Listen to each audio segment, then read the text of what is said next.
Me comentaba el bochazo de la Universidad del Sur Ujú. en el ingreso de economía. Solamente el 7% aprobó. Qué bajo, ¿no? Es lapidario, ¿eh? Sí, sí, sí. Digamos que la Universidad del Sur tiene un prestigio muy grande en economía. O sea, Sí, sí, los son contadores públicos de las que... Sí, carreras sí, una carrera muy más prestigiada. fuertes de la universidad, ¿no? Exacto. Del Y sur. prestigiada en el mundo, Sí, ¿no? sí, sí. En el mundo, digamos, en el mundo, no tanto, pero en el ámbito local, en pasantías y eso, ser egresado de la Universidad del Sur es un buen No, no, no, en pasaporte. el área económica y en el área de ingeniería siempre la universidad fue muy fuerte, después ha progresado mucho en otras áreas, pero siempre el fuerte fue ciencia económica e ingeniería, ¿no? Comentábamos con este hombre que tiene algunos años, ¿no? Aquello de Sarmiento, de escuelas, escuelas, escuelas, en su periodo, ¿no? Y que después, 30 años posterior a eso, 28 años, el país estaba entre el quinto y el séptimo lugar en el mundo, ¿no? Y sí. Y ahora esta cuestión de la educación en la Argentina, con este guarismo que yo no sé cómo la gente, no tomará conciencia realmente la gente que un 7% es desastroso. Desastroso, desastroso. Habla de la segunda enseñanza en la Argentina como una porquería. Bueno, ¿Sí? desde hace muchos años el hueco, digamos, o el agujero negro en la educación estaba en la escuela secundaria. Medio que se ha ido arrastrando hacia los dos extremos, ¿no? Hacia la primaria y hacia la universitaria también. Porque, bueno, es el núcleo fuerte la educación secundaria, justo el momento más, más definitorio en lo que hace a la preparación académica de una persona, que es el paso ese entre la escuela primaria y la universidad.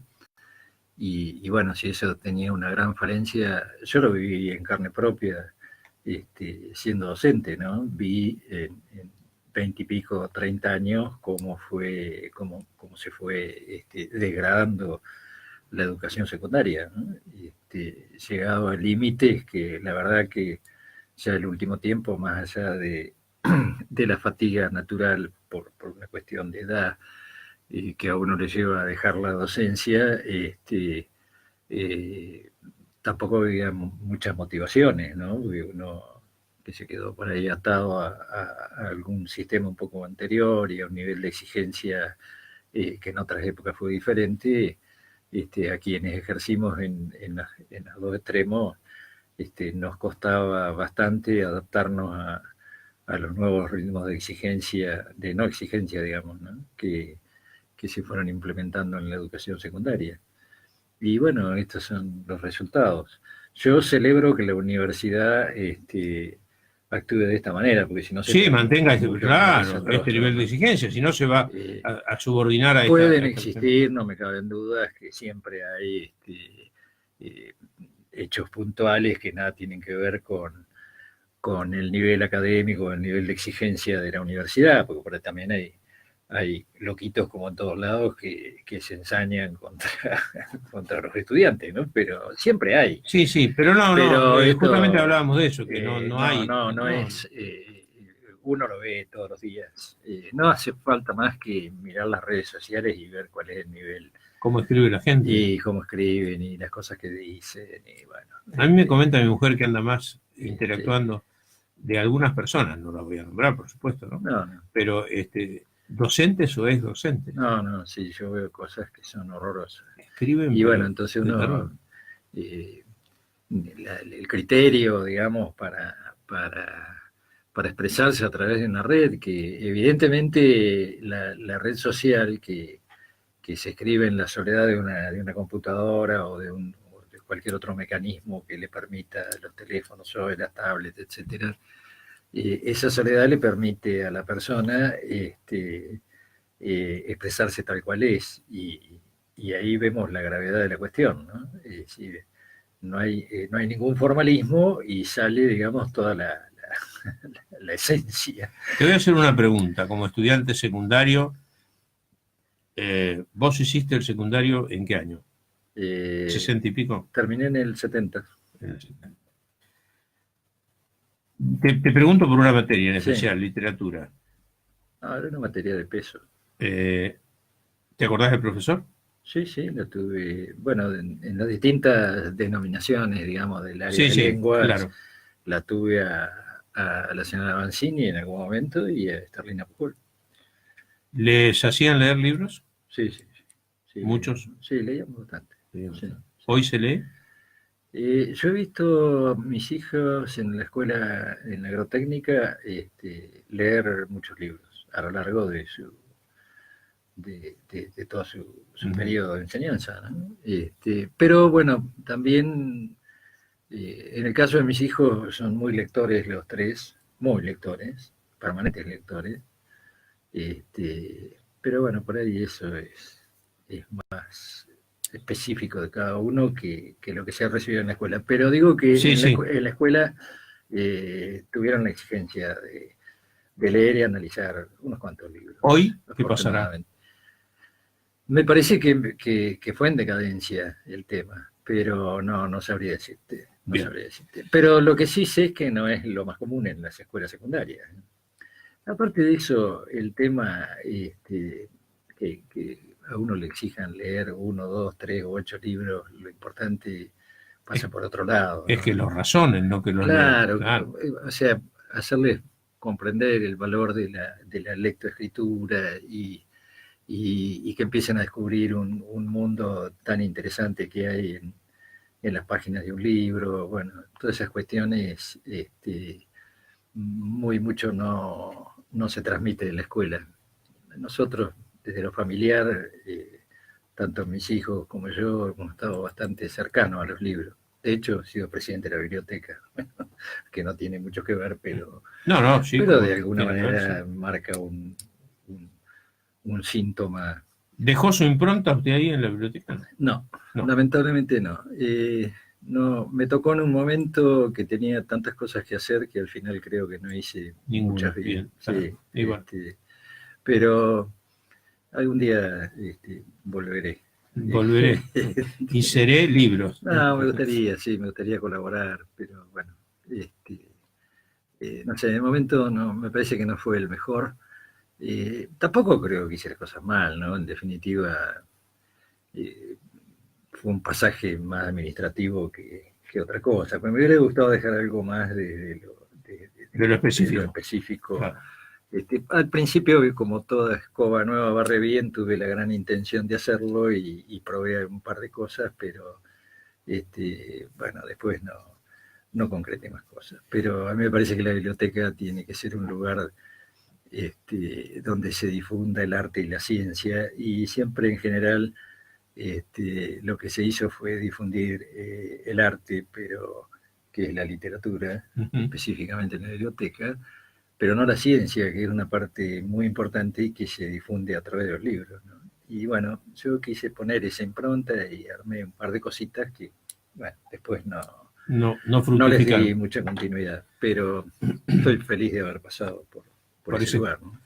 Muy bien. ¿Qué lo trae por acá? Bueno, viste que el otro día está en el candelero, siempre refiriéndonos a lo municipal, el tema de las paritarias y los sueldos de los empleados, ¿no? La semana pasada, cuando hablamos de este tema, justo venía de una sesión del Consejo donde el justicialismo, ya no sé ni cómo llamarlo, porque Unidad Ciudadana, Frente para la Sí, Victoria, lo PJ. que está en este momento en representación oficial se parece mucho más al kirchnerismo Sí, sí, sí, sí. que al peronismo, ¿no? Bueno, eh, Perdón, mucho más si tomamos en cuenta que hay una reunión de 4 prominentes dirigentes que parecen este, correr al justicialismo hacia otra sí, sí, cosa. pareciera que sí. Básicamente, bueno, lo que yo planteé es que habían sido muy responsables al presentar un proyecto de resolución pidiendo que se les diera a los empleados municipales el equivalente a un medio aguinaldo en el mes de octubre para seguir discutiendo las paritarias con más tranquilidad. Y bueno, el oficialismo dijo que esa postura era tendenciosa, yo lo que dije acá que era oportunista, no tanto como tendenciosa, sino oportunista, porque era aprovechar un momento de crisis en lo que hace al aspecto salarial de los empleados municipales, para sacar un rédito sin pensar con seriedad que era lo que se estaba proponiendo, ¿no? Con una falta total de responsabilidad. El vocero esta propuesta de alguna manera fue Romano, y él lo que dijo fue que la coparticipación provincial había aumentado un 40% con respecto al año pasado, y que no había ningún motivo para que el municipio no pudiera dar un aumento sustancioso a los empleados municipales. Bueno, yo dije que esto era oportunista e irresponsable y me comprometí a hacerlo, a hacer el seguimiento que exactamente, recuerdo exactamente sus palabras. Si bien di algunas cifras a modo de ejemplo, que aclaré que no eran las cifras reales, sino que servían para ejemplificar, bueno, lo que traje hoy son las cifras reales. Este análisis que yo hice, quiero aclarar lo siguiente, lo tomé de toda información que está disponible para el público. Lo que pasa es que a veces, por el desconocimiento del público en general en dónde ir a buscar la información, no se accede, pero la información está disponible para cualquiera, y el que le interese no tiene más que comunicarse conmigo y yo le diré dónde la puede buscar, ¿no? Pero es bastante sencillo. Y te diré que, bueno, lo anoté porque como son números y no quiero guitarrear, me traje los numeritos anotados, pero es un análisis que en realidad no me llevó mucho más de media hora. Yo no soy muy experto en el uso de la compra, así que me manejo con una sola pantalla, no trabajo con pantallas simultáneas, que a veces estas cosas... Claro, sí, establecer comparación. Sí, son más fáciles, pero bueno, a pesar de eso, es un ejercicio que no me llevó más de media hora, y lo que me permite obtener un número real, concreto, registrado y real, ¿no? O sea, esto no es una estimación ni nada por el estilo, es una cuestión real, está escrita, está publicada, está en todos lados. Bueno, básicamente, a lo que se refiere a lo siguiente, Romano hablaba de un aumento de la coparticipación del año pasado a este año, del orden del 40%. Bueno, yo voy y lo que yo dije es que no solamente hay que tener en cuenta la coparticipación real del año pasado, sino también el cálculo de coparticipación que se hizo al momento de realizar el presupuesto de 2018.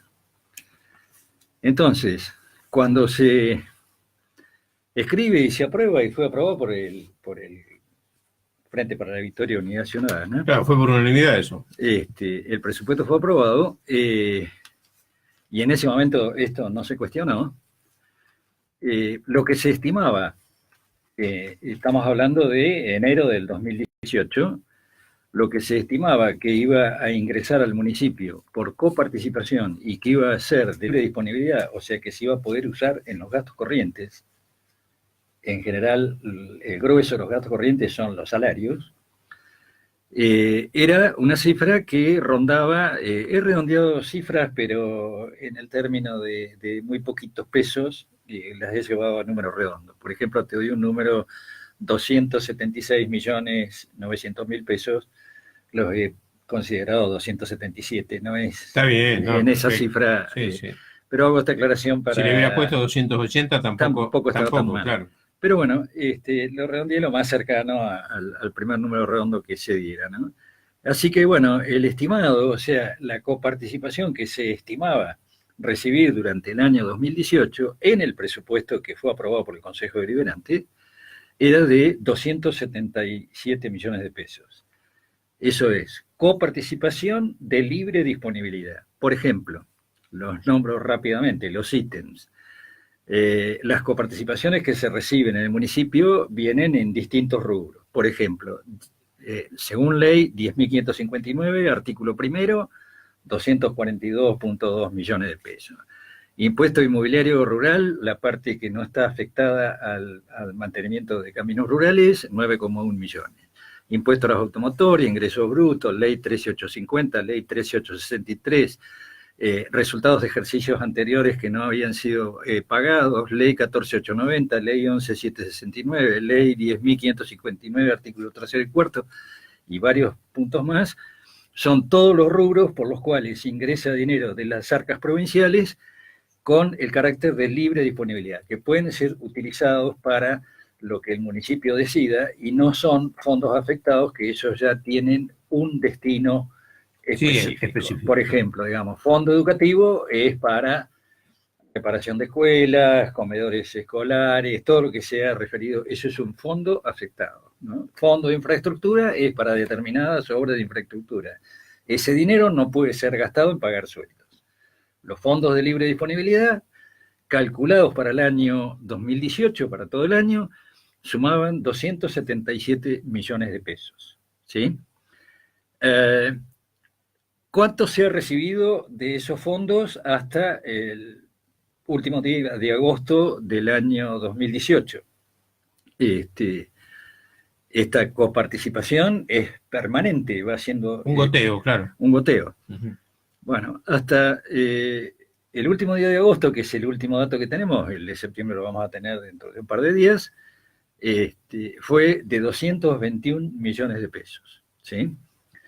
Ahora, cuando se hizo el presupuesto, se estimó que se iban a recibir por coparticipación 277 millones de pesos. Y se estimó que se iban a gastar en sueldos 301.800.000 pesos. ¿Sí? Quiere decir que con todo lo que entraba de coparticipación solo se cubría el 92% de los salarios. Había 24 millones ahí al garete. O en otros términos, si uno quiere verlo de otra manera, que la coparticipación alcanzaba para pagar los salarios de todo el año menos el aguinaldo. Bien. No, el aguinaldo no alcanzaba con la coparticipación para pagar el aguinaldo. Bueno, entonces ahora vemos que de acuerdo a lo que se había estimado, aquellos 277 millones de pesos por coparticipación, en el periodo de enero a agosto de este año tenían que entrar 186 millones de pesos. ¿Sí? En todo el año se estimaba que iban a entrar 277. En los 8 primeros meses, enero-agosto, deberían entrar proporcionalmente 186 millones de pesos. Pero en realidad se recibieron 221 millones de pesos. Quiere decir que se recibió un 19% más de lo que se había calculado. Que esa era la cuenta que Romano no hizo. Él calculó la coparticipación del año pasado, no la proyectada para el año 2018, versus la de... Claro. Versus la real que llegó hasta el día de hoy. Entonces ahí es posible que le dé muy cerca del 40, pero no es real. O sea, lo que nosotros, el municipio tenía calculado era recibir 277 millones de pesos. Y hasta el mes de agosto, teóricamente, tenía que recibir 186 millones, pero recibió 221. O sea que la provincia le giró un 21% más de lo que el municipio tenía calculado. ¿Está claro? Perdón, un 19% más. Bien. Bien. Eso como consecuencia de haber cobrado más impuestos. Exactamente. Bien. No más, o sea, sí, cobrado más impuestos. ¿Por qué aumenta la coparticipación? Porque el grueso de estos impuestos son los que vienen, que la provincia percibe, está centrado en impuestos como los ingresos brutos, ¿sí?, que se cobran sobre un porcentaje sobre la facturación. Cuando hay inflación, aumenta la facturación y obviamente aumenta el caudal. Sí, no es un crecimiento genuino, sino un crecimiento por inflación. Es un crecimiento por inflación. Claro. Claramente, un 19% entre enero y agosto está reflejando casi exactamente la inflación. Bien, en ese periodo, el municipio, que había programado gastar 301 millones de pesos en salarios, aumentó los salarios en un 15,6%, en los dos aumentos que había otorgado el municipio. O sea que le quedaba un margen para llegar a los 19. ¿De cuánto? ¿2%? 3,4%. Ah, 3%. Ahora mirá vos lo que son las cosas, ¿no? Por eso digo que hay que sentarse y responsablemente y hacer los números, y mirá este número que te voy a dar ahora. El municipio, dijimos que lo que quedaba, digamos, de libre disponibilidad de recursos coparticipados era un 3,4%. Lo que ingresa por tasas es fijo, porque las tasas se fijaron y luego no se aumentaron más. Lo que va diluyendo por el peso de la inflación va diluyendo. Sí, estamos un 20% menos. Y también tenemos que pensar que a veces es una yo considero que es una mala política, en su momento lo dijimos, que los aumentos enormes de las tasas lo que logran es bajar la cobrabilidad de las tasas, así que es ficticio lo que creemos que vamos a recibir, porque después resulta que terminamos cobrando mucho menos. Bajamos el porcentaje de cobrabilidad y bueno, resultados. Y generamos otro problema cultural que es el no pago de las obligaciones, que es bastante grave. Pero bueno, dejémoslo de lado, sigámoslo con la coparticipación. Ahora vienen los dos, está publicado en el día de ayer, que posiblemente hoy tengan contestación de los gremios, lo que el municipio le ofrece a los asalariados. Le hace dos ofertas. Una oferta que dice, les pagamos 800 pesos de acá en adelante. Septiembre, octubre, noviembre y diciembre. Una suma fija, remunerativa, pero fija. ¿Esto qué significa para el municipio?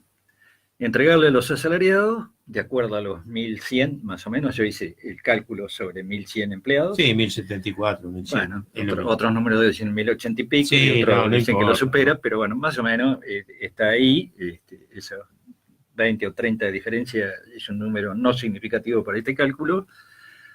Así que en base, 800 pesos en base a 1.100 empleados, representa alrededor de 900.000 pesos por mes. 900.000 pesos en septiembre, en octubre, en noviembre y en diciembre. Son 3.600.000 pesos de acá hasta diciembre. ¿Sí? Y la otra oferta que le hace es la siguiente. Les dice, les doy 1.250 pesos en octubre, ¿sí? Por única vez. Y luego les doy un 5% con respecto a lo que están pagando ahora en noviembre y un 2,5% en diciembre. Y en los dos casos, en enero nos volvemos, acepten la propuesta que quieran, en enero nos volvemos a reunir.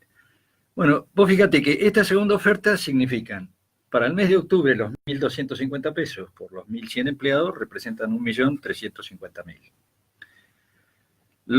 El 5% sobre lo que dicen que es la masa salarial, que hablan de 30 millones de pesos, es 1,5 millones, y el 2,5% son 750.000. Esta suma da 3.600.000 pesos de acá a diciembre, exactamente la misma. Exacto. ¿Sí? Luego, seguimos el análisis.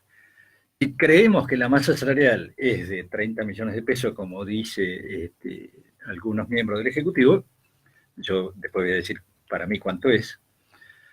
Eso lo dijo Lisandro puntualmente cuando lo consultaron. Yo creo que es menor, debería ser menor. ¿Cuánto representan 3.600.000 pesos sobre 30 millones de pesos?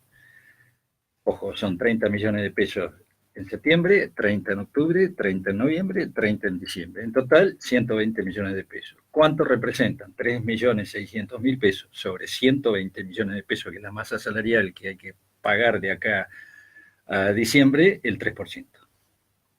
¿Cuánto era lo que restaba todavía que podía aumentar de acuerdo al aumento de la coparticipación? 3,4%. Estamos en los mismos algoritmos siempre. Bueno, pero ahora hay un número más exacto. Yo creo que, de acuerdo a lo que se había programado, yo lo dije al principio, se decía que se iba a gastar en salarios durante el año 2018 301.800.000 pesos. Si yo esto lo divido por 13, porque son los 12 meses y el aguinaldo, claro, el aguinaldo me da que la masa salarial mensual es de 23.200.000. Si a esa masa salarial yo le sumo el 15,6% de aumento, la masa salarial mensual va a ser de 26.800.000. ¿Sí?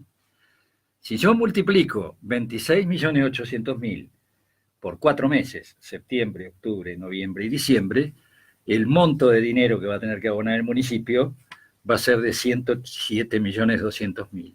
¿Cuánto representan 3.600.000, que sería el aumento de acá a diciembre, sobre los 107 millones que tenía que pagar? El 3,36%. ¿Cuánto dijimos que quedaba pendiente? 3,4. 3,4. A ver. Todos los caminos conducen a Roma. Esto no es magia. Yo no soy el contador de la municipalidad. Esto es información pública que está en internet. En 5 minutos uno la tiene en la mano. Y esta es la cuenta que mínimamente debería haber hecho el justicialismo para presentar un proyecto descabellado de darle un medio aguinaldo en el mes de octubre a los municipales, cuando sabe que los recursos, ellos pensaban, se estaba hablando de 14, 15 millones de pesos, y yo te estoy hablando de 3.600.000 acá a fin de año, que es lo que está hablando el Ejecutivo. Sí, claro, claro. ¿No? Y tiene una razón de ser. Miren, los números que tiene el Ejecutivo los podés sacar de la coparticipación o lo podés sacar del cobro de tasas, pero el número no difiere. Esto es demasiado bueno, porque, a ver, las tasas, vuelvo a repetir, las tasas municipales son fijas, han perdido mucho más valor, no han seguido la inflación, mientras la coparticipación ha seguido la depreciación que causa la inflación, ¿sí? O sea que estamos tomando una parte de la cuestión y no la otra, que es peor. O sea, la mejor opción es guiarse por la coparticipación provincial. Claro, sí, porque es la real. O sea, porque es la que se va ajustando, la otra no se ajusta. En la mejor opción, esto es lo que puede ofrecer el municipio. La otra alternativa, porque no es la primera vez que ocurre, y ante una situación de gravedad como son los bajos sueldos de los municipales, porque los sueldos son casi paupérrimos, bueno, ahora vamos a hablar de otro tema, está en echar mano a los fondos afectados. Entonces, existen otros recursos, ¿no? Ahora, echar mano a los fondos afectados es resentir todos los servicios que se habían programado con esos fondos. Por supuesto. Que pueden pasar desde el fondo educativo al fondo de infraestructura o a la prestación de los servicios esenciales públicos que presta el municipio, ¿no? Así que bueno, a ver, la situación es muy compleja. Ahora, el justicialismo simplificó la cuestión y en un proyecto completamente oportunista y sin ningún fundamento sólido lanzó una propuesta que obviamente para el que está mal la va a tomar como su tabla de salvación. Claro, y esto se inscribe en el marco, vos lo dijiste, de irresponsabilidad, porque cuando uno es oposición, tiene que pensar que la irresponsabilidad de la propuesta de hoy va a ser un cepo que se va a enfrentar mañana. Sin ninguna duda. Entonces, ahora, pero Ricardo, claro, se dicen las cosas alegremente y... Yo planteo esto. Tampoco vi del lado del oficialismo que alguien se hubiera sentado a analizar esto, pedir y preguntárselo al Ejecutivo, ni siquiera se tiene que tomar el trabajo que me tomé yo de buscarlo, pero vuelvo a repetir, esto no lleva más de media hora, es cuestión de encontrar la información únicamente.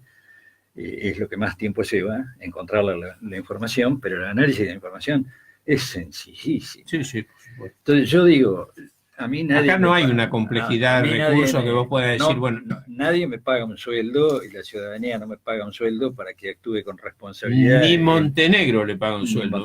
Ni Montenegro le paga un sueldo. Mire lo que le digo. Fue una manera de tirar algo. Ahí le acabo de responder a uno, dice, ay, qué golpe bajo, te defendiste. Le digo, te explico que en mi deporte, de una muy buena defensa, sale un excelente ataque.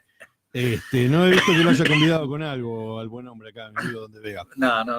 Eduardo, estás convocado el lunes, que yo sí lo suelo hacer, en cara de marco a cualquier festejo que tengamos, si es oportuno, aquí en la radio. Sí. 4 velitas, 4 micrófonos estamos soplando el lunes. Bueno, el lunes. Así que te esperamos ahí. Sí, voy a cambiar el menú, porque está medio flojo de papeles el de la punta, ¿viste? Ajá, voy a cambiar de menú, así que ahora le vamos a preguntar qué puede comer, ¿viste? Yo puedo comer cualquier cosa, en la medida prudente que hay que comer. A ver, está filmado, está grabado, puedo comer cualquier cosa. Gracielita. Señores, son las 11 horas 3 minutos. La patea afuera, mirá cómo la patea afuera, qué futbolero. ¿Le queda algo más a usted?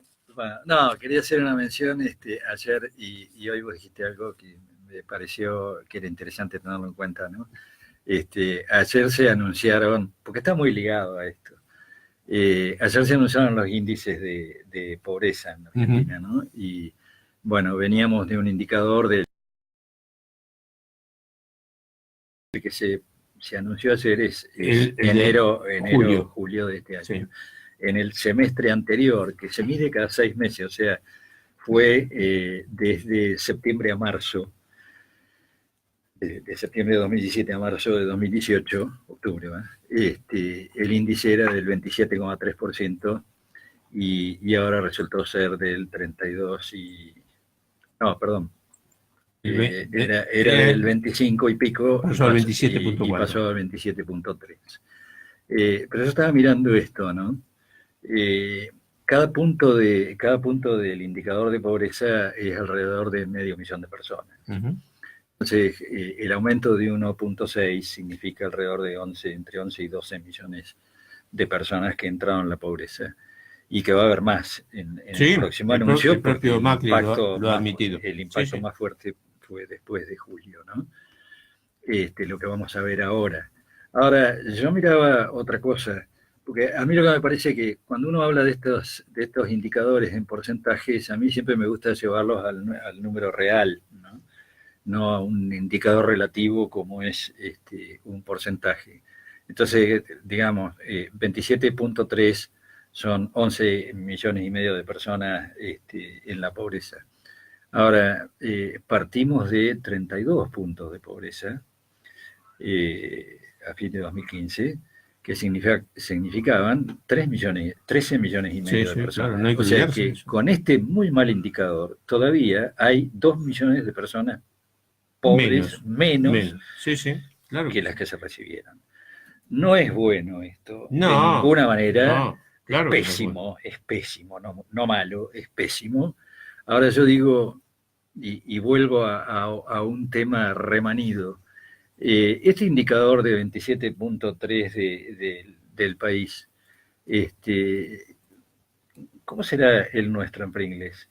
Porque vos recordás que yo siempre he sostenido y lo sigo sosteniendo que alrededor de un 25% de la población económicamente activa de Pringles está desocupada o con un grado de subocupación extremo, digamos, que no sirve absolutamente para nada, con lo que el indicador de pobreza debiera ser hasta ahí, solamente con los desocupados, el 25%, ¿sí? Ahora, y volviendo al tema de los municipales, gran parte de los empleados municipales están cobrando sueldos por debajo del índice de pobreza. Sí, claro. Y son muchos. Entonces, a mí realmente me gustaría saber cuánta gente en nivel de pobreza hay en nuestro pueblo. Bueno, hay que hacer funcionar las estadísticas en serio, mi amigo. Bueno, hace un tiempo se aprobó una ordenanza creando la Oficina de Estadística y hasta el momento no he visto absolutamente nada, ¿no? Entonces, digo, me parece que estas son cuestiones a revisar. Lo que pasa hoy con los salarios y que estamos hablando únicamente de la coparticipación y no de las tasas municipales, responde a la falta de información que hace que se generen tasas que no representan los costos reales de las prestaciones de los servicios. Esto es muy grave, es decir, tenemos que rápidamente entrar. Ahí está promocionando el Banco Interamericano de Desarrollo todo el tema de la información estadística como un bien de la humanidad para poder mejorar. Seguro. No, es que no hay forma de implementar ningún plan si no hay estadísticas serias. Tenemos que empezar a manejarnos con esto. Cuando empecemos a trabajar con verdadera información de calidad, se terminan los charlatanes. Ah, bueno, claro. Sí, por supuesto, este tipo de propuestas no existiría. No existiría. Muy bien, señores. ¿Tiene algo más Montenegro o no? No, señor. Si quieren, nos vamos a retirar con el amigo el dólar, a ver cómo está. Sí.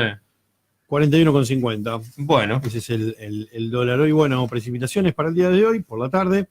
Entre 10 y 20 milímetros está pronosticado por la suma que vemos acá. 5, 4, 9, nos quedarían unos 12 milímetros por delante. El acumulado hasta el momento no llegamos a 2 milímetros, 1,8. Para mañana, lloviznas, tormentas probables. Y para el domingo, nublado. El lunes y martes llega, sí, para que se seque todo un poquito. ¿Me parece bien? Bueno, muy bien.